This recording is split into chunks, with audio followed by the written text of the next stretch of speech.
Hi, I'm Martin Jarvis, and once again I want to welcome you to another perspective. Knowledge, it's a wonderful thing to some. It is very challenging sometimes to step outside of yourself and begin to examine things, look at things that are beyond you, are beyond me. But what I'm suggesting today is that is the that is the recipe for growth. We understand growth as it pertains to our physical bodies. We understand pushing our bodies to the point beyond the capacity to which our bodies can stand, or our muscles can stand, and that's how we build more muscles. And we embrace that, some of us. But you know, most people don't.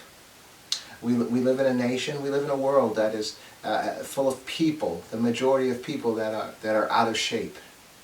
And not really in good shape because of our unwillingness to do what it takes to get ourselves into that place where we are in good health. We don't want to get up, we don't want to work out, we don't want to eat healthy because these things don't seem fun to us. They stretch us beyond the point to which we are willing to go.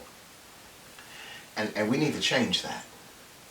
What I'm suggesting today, that even more detrimental and probably related, is our unwillingness to go beyond the place of our current understanding, to learn more stuff, to learn new stuff, to entertain things that are outside of our current realm of belief. And so we stay where we're at. And in a sense we stagnate. What is stagnation? It's like a body of water that is not moving, and it becomes sickly. And so when you consider our situation today health-wise, it's obvious. We can see that. But what I'm suggesting today is there is this mental sickness, this mental stagnation, when we don't entertain things outside of our current realm of belief, okay? And you know, I'm reminded of a biblical story of an owner of property, what they call a master, that was going to a faraway town and took 3 of his employees and before them gave each of them a certain sum of money. To one he gave maybe 1 denarii, okay, another maybe 10, another a large sum of money. And then he went to a faraway land. And in time he came back home and he called account of those gentlemen that he left that money with. And the first one said, well, here's the money you gave me. I'm giving it back to you. I buried it in the ground because I didn't want anything to happen to it. I didn't want to lose it. So here's what you gave me. And the master was angry because you didn't do anything with what I gave you. All you're giving me back is what I gave you. And the second guy said, well, here, I invested it a little bit. And I got a little bit more than what you gave me here. It's all yours. And the master was angry with him as well because he didn't do much. Then the last guy, man, he really invested the money and worked that money and created a large sum just from that little bit of money that was given to him. And he gave it all to the master, and the master was pleased because he had used the money, the resources that he was given wisely. And he had a very large return on it. And so I want to share that with us today, that story as an analogy to our lives, you know. And that we've been given so much, and to me the most valuable asset that any of us have been given, and I've shared this before on the physical motivational program, is our bodies.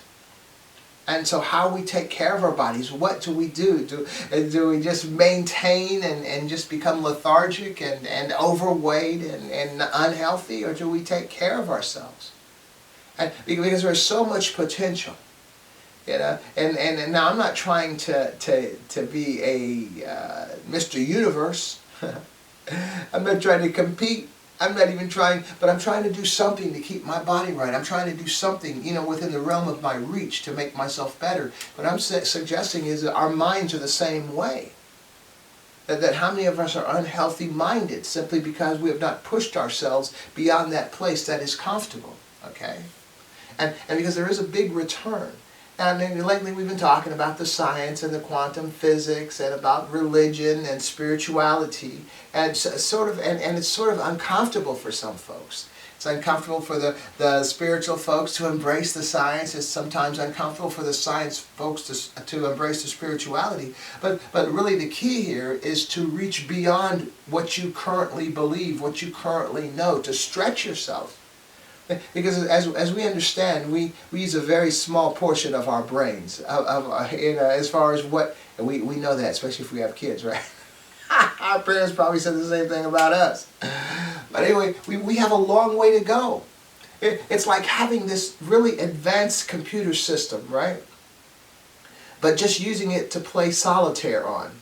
And not even recognizing the power and potential you have at your fingertips. And then when you factor in AI, you have all of the knowledge, all the possibilities, all of the computations, anything that you need to access is at your fingertips, but we're spending our time playing solitaire every day. And you see the waste in that, right?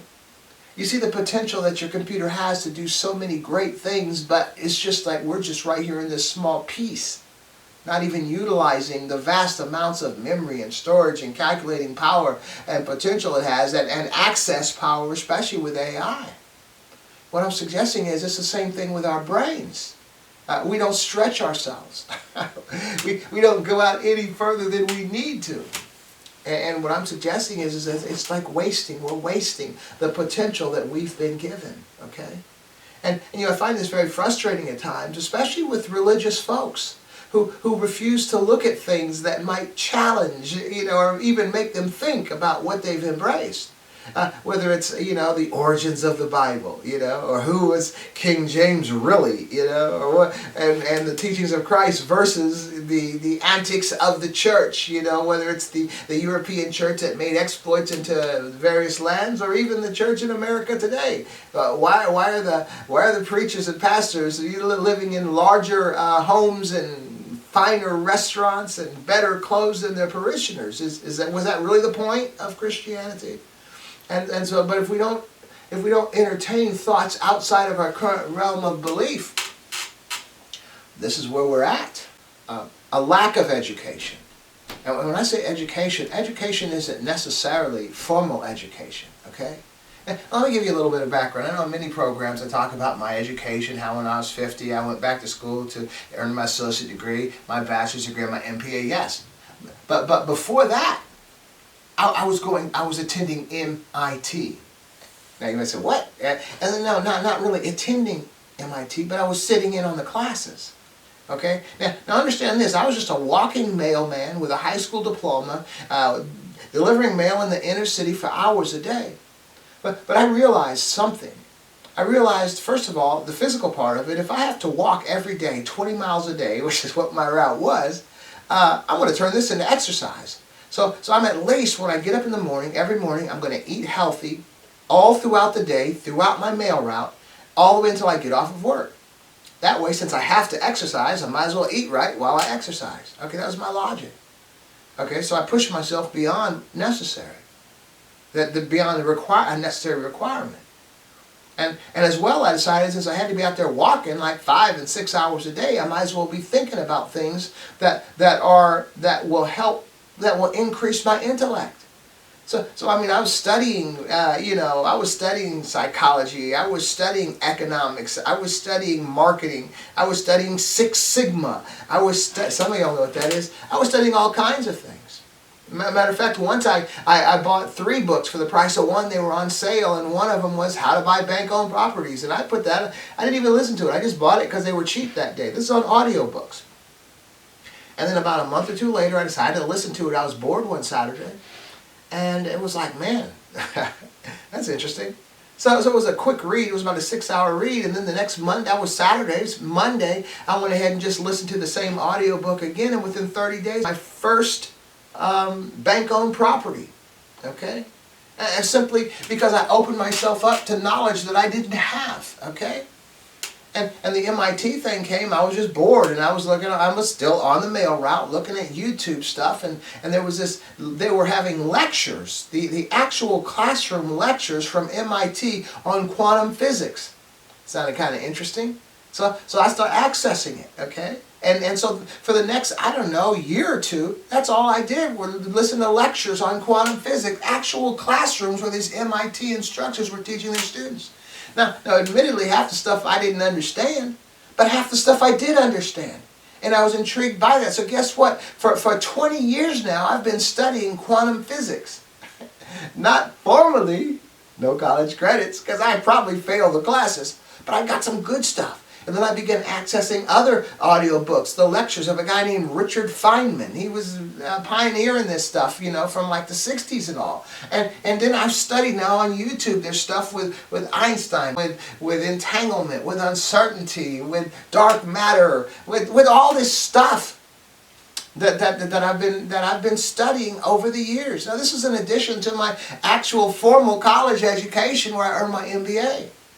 Because it's like knowledge is like food, and you know, for real, in order to stay, you know, physically fit, I pretty much relegate myself to pretty much the same foods, you know, most every day pretty much. But as far as knowledge and insight and understanding, man, it's like an a la carte menu out there, and when you know enough of this, begin to study something else. And there's so much out there everywhere that you can study it, increase your thought process, increase your mind. And folks just aren't trying to do that. And I'm telling you, this is why we're victims. This is why we're victims to ill health. This is why we are victims to ill politicians. Because they're educated and we're not. And so they're taking advantage of us often if they're not good, if they're not good-hearted, and we just think, man, this is the greatest thing since sliced bread. Well, the reality is we're being manipulated because we have a lack of insight, a lack of understanding. There's a biblical verse in Scripture that says, my people are destroyed because of their lack of knowledge. But what do we do? We abhor knowledge. We abhor anything outside of what we already know, and that's what's messing us up. Man, I'm looking at this thing, man. I have subscriptions to certain scientists, you know, and podcasts, and it's just amazing listening to stuff and trying to grasping things that I have no clue of. Now, many of these podcasts I listen to, I'd say maybe a third of what I'm listening to I may not understand, but then on my phone I have AI, ChatGPT, so I'll be doing, you know, looking up, listening to a quantum physics podcast, and they talk about, you know, inflation, you know, as far as it relates to quantum physics. So I go in there, you know, what is inflation as it relates to quantum physics? So with AI at our fingertips, even before when I was studying these things, you know, on YouTube, it's like, well, I just had to go past it because I didn't quite get it, but that's okay. It's still fun to listen to. But now if there's something that I don't understand, I can just go right to ChatGPT and say, I put the YouTube video on pause, go to ChatGPT, you know, what is this thing?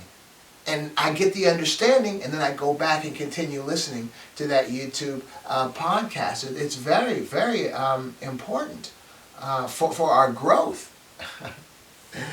Because I look at, like I'm attached to this one professor's podcast, and his name is Hakeem, and I don't know what his last name is. And he interviews, like, you know, lesser known scientists. And so, of different, and he's an astrophysicist, but he interviews from all different aspects of science. So the other day I was with this guy, he was talking about the depths of the ocean. That's where his expertise was, way deep in the ocean, and that was very intriguing to me, learning things I didn't learn. And so I listened to this one expert woman. She was an expert on black holes, okay? Another one on dark matter. And I'll tell you something very interesting. That yesterday, popping up on my feed on this guy's podcast, I looked at it, and there's one of my cousins. I have a cousin in New York that's a scientist. His name is Eric Jarvis, E-R-I-C-H Jarvis, and he studies bird brains and all the amazing things that. And I hadn't spoken to him in 50 years, and he's popping up on my feed, and I enjoyed that conversation. And I shared it with my family when I came home. But there's so much knowledge out there. And our brains are utilizing they're not even utilizing close to any of the potential that we have. And so in a kind of symbolic way, even when I look at the quantum physicists that are studying space, or this guy that was studying the depths of the ocean, it's like It's almost symbolic of our brains, how we have so much that we can learn, so much that we can understand. But we're focusing on things, on playing solitaire. Rather than go there. And I'm telling you, this is man, many people, I'm amazed at how many folks are afraid of AI.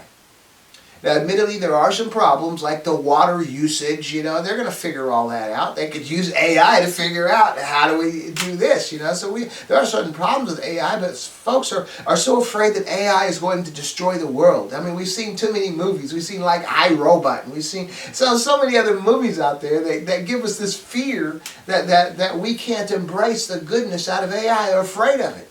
Man, I use AI for all kinds of things. For any time I have a question or something, there were times in life where you would just go on, and just not have that question answered. But there was almost nothing that you need to go through life not understanding with AI at your fingertips. We shouldn't be afraid of it. It's a wonderful tool.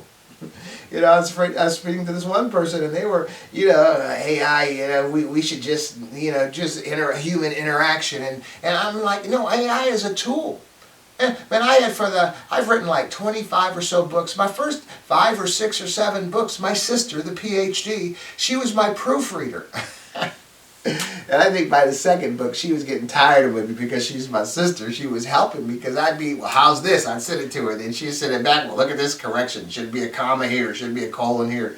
Man, I'm like, why don't you just correct it and send it back to me? But she was doing like the teacher with the red ink, And so we went back and forth. And my first few, I don't know how many, 5 or 6 or so books, she proofread them for me. But it was a back and forth, and it was a tedious process. Now, I just send my transcripts through AI and say, make all the grammatical corrections. And within like 10 seconds, it's done, okay? It's a tool. It's sort of like a screw. Say you're screwing a screw into a piece of wood. You're putting together a desk or something, and you're just using your hand to screw that screw, and it's hurting, it's painful, and it's slow. Eventually, you'll get it in there. Not even all the way, but you'll get it in there good enough so that desk will stand. But then they came up with the screwdriver. Wow, this is great. Use the screwdriver. You're going to keep doing it with your finger or the screwdriver. Then they came up with the screwdriver like I have with the battery in it. Craftsman screwdriver. You just push it in there and it screws in there in like 5 seconds. I mean, it's nothing to be afraid of. It's just a tool. People are afraid of things that they shouldn't be afraid of. Man, when they were inventing airplanes, people were afraid of it. If God wanted us to fly, He would have given us wings. That kind of stuff.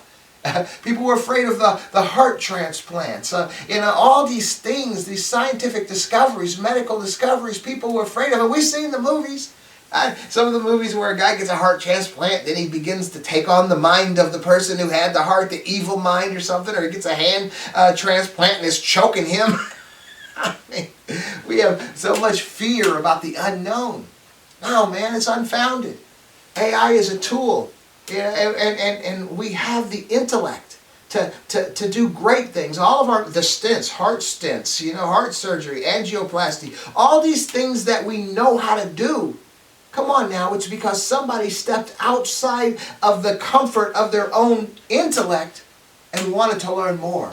And what I'm suggesting is that's why we're lacking today. And in my opinion, is that we would be so far advanced if people weren't stuck with this mindset of I'm comfortable where I'm at, okay? That there are people that are comfortable where they're at, that individual would have been the one to invent this great thing, or to discover this, or discover that, or discover the cure to this, or the cure to that. But so many of us are so satisfied where we're at, that we are the ones that should have. But rather than us, it was this other guy who may not have even have gone as far as we could have gone. Man, and I was really impressed once, and this was years ago. Maybe this was a lot of years ago, maybe 40 years ago. I'd read this article, and I cut it out and kept it, about this mother. She was a woman on welfare. She had like 3 or 4 kids. She was just a typical life of a person on welfare, that was just going to be their life.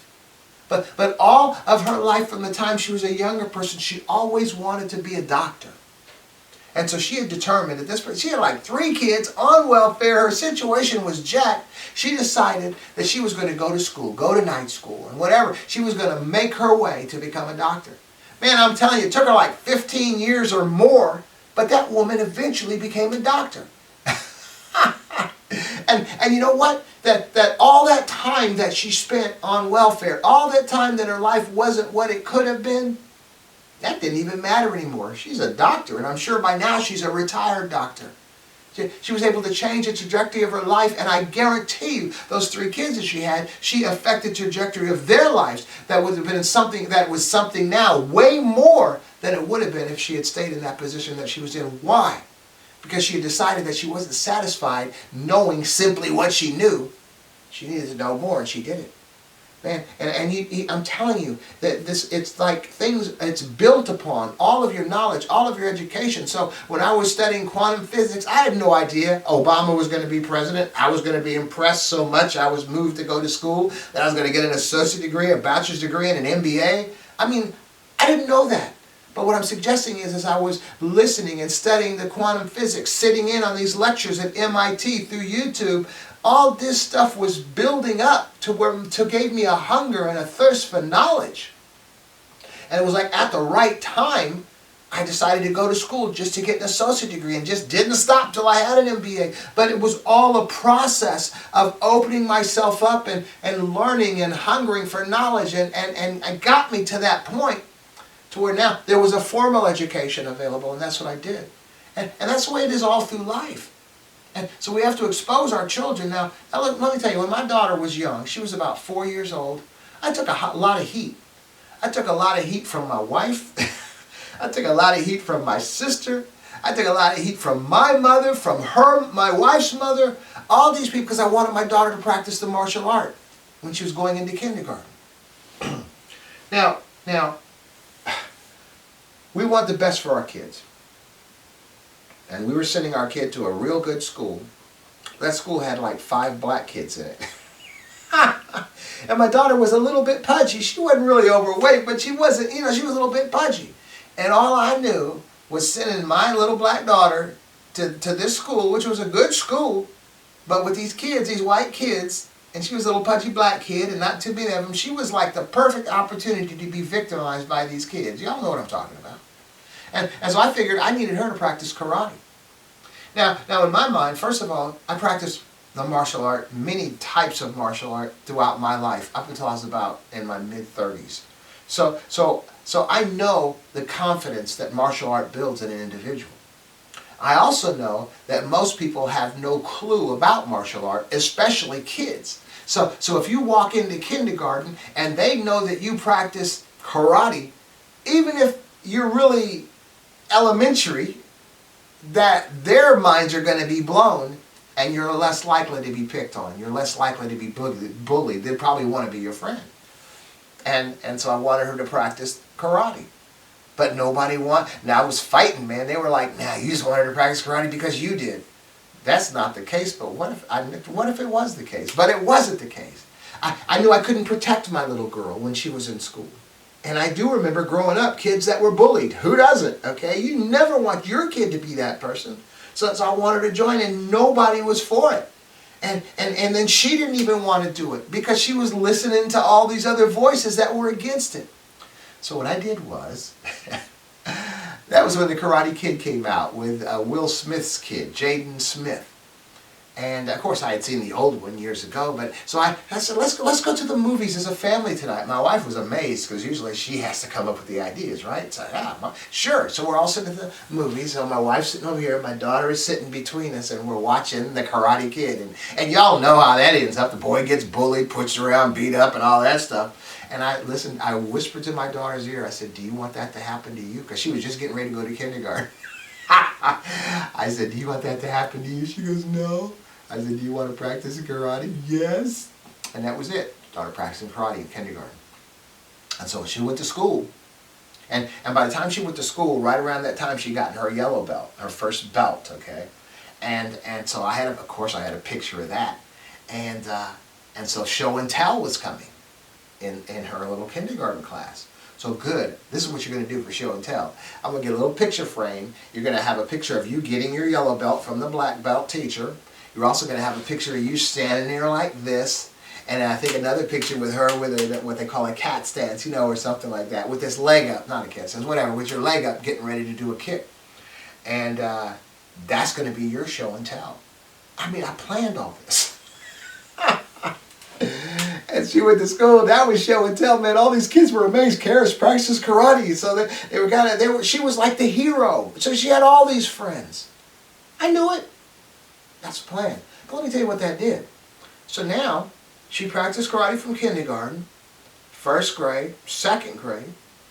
Then she comes to me through my wife because she's afraid to tell me she didn't want to practice karate anymore because she wants to run track. I don't care as long as you're doing something physical. So she ran track. And this workout that I do, the 40-minute martial art workout with the 1,000 punches and the 900 kicks in 40 minutes that I do every day, well, then she and I did that workout together for like the next 2 years, okay? While she's running track. And then she went from track, she didn't stay in that long, then she went from track to basketball. Then she went from basketball to soccer, okay? Then she went to her next school, another school with like hardly any black kids in it, but by this time she's physical. So she started playing basketball there. Then she played soccer there. And then finally, around the 8th grade or 9th grade or so, she took up lacrosse and she became very, very good at lacrosse. And now she runs 5Ks, like a 5K every couple of weeks. She just ran one yesterday, as a matter of fact, and it was like 27 degrees outside in Ohio. She's home to visit. And right now she's practicing for a half marathon. And she's 20 years old. And what I'm saying, I went through all that to suggest that the open door was the karate. This is how life is. You have to step into the unknown. Step into things that you don't know anything about. We surround ourselves with people and knowledge and information that we're already aware of. I mean, this is the frustration that I have with the religious folks, that they're not willing to look at anything outside of their own religion. I've studied the Quran, not in depth, but I've studied the Bhagavad Gita, not in depth. It doesn't challenge me or anything that I believe, but it gives me more of an insight. Man, I read the Bhagavad Gita. As I began reading it, I began seeing that Krishna was like the Jesus in the Bible, or the Holy Spirit, dealing with Arjuna. I mean, the similarities were so amazing, but I would have never known that had I not read a little bit of it. So I'm just saying, we limit ourselves. We don't limit yourself. Because that's a disservice to you, it's a disservice to your children, your family members, it's a disservice to society. When we decide simply to embrace what we already know and nothing else. That's what we see in the politics today.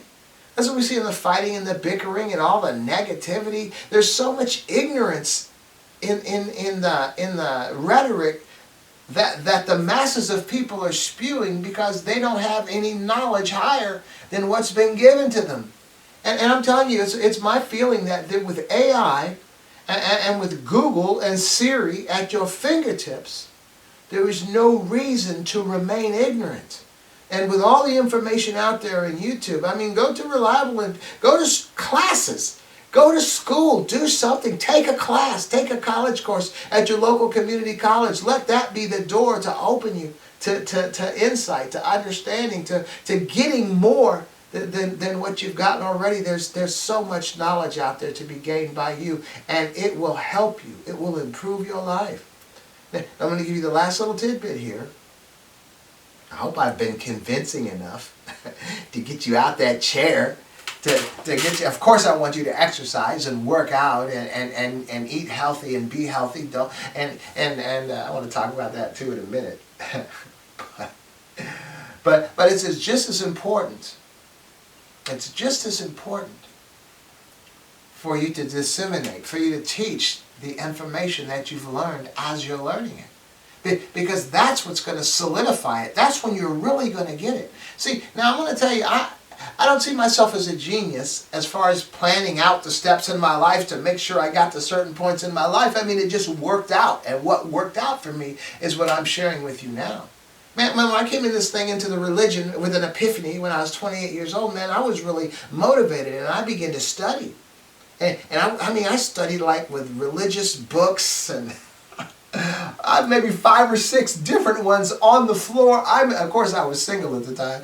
I'm in the middle of the floor, and I'm reading each one their belief or their take on particular scriptures, in the Bible, and they're all disagreeing with each other. So I'm reading what everyone believes about this particular thing, right? And then I'm trying to use common sense and try to figure out which one is accurate, which one would be more true, okay?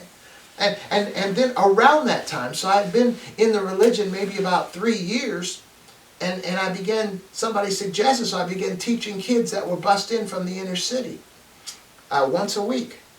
And then from that I was introduced to the juvenile justice system, where I got to speak to young people there every week. And I did that for 17 years. I missed 4 weeks in 17 years.